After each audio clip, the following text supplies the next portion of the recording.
Episode 269 is all about being different. Keep watching.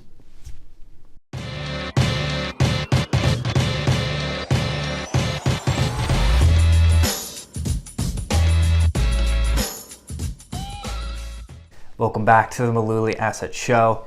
Yes, I know what you're all thinking. He's got the tie on.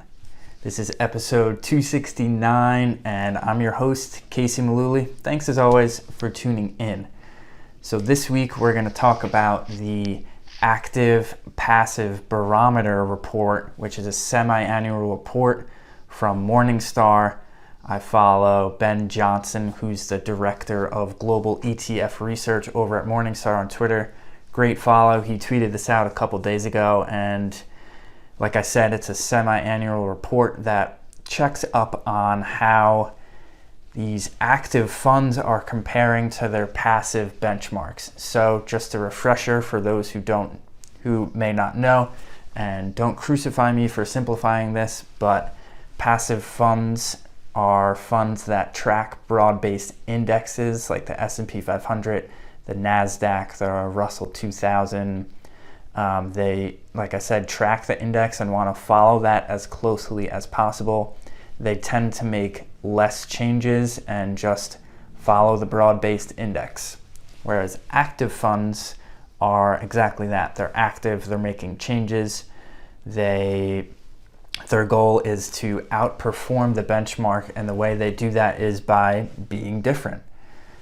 So the report studied over 3,000 active funds and found that in the year ending June of 2021, so the 12 months ending in June of 2021, only 47% of active funds achieved that goal of beating their passive benchmark, which Ben, who wrote the report, goes on to say that offers little merit to the fact that active funds can outperform their passive benchmark.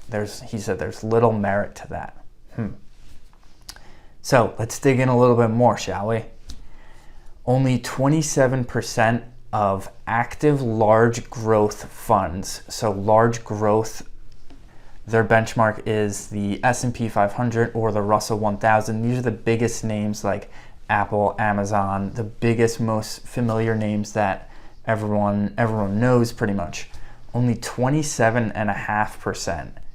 So just about a quarter, a little more than a quarter of active large growth funds were able to beat their passive benchmarks in the last 12 years.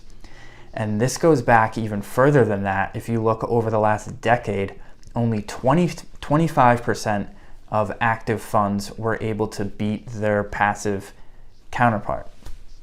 So, what am I trying to say here? What I'm saying is beating the index and beating the market requires you to be different. Said another way, being different requires more risk.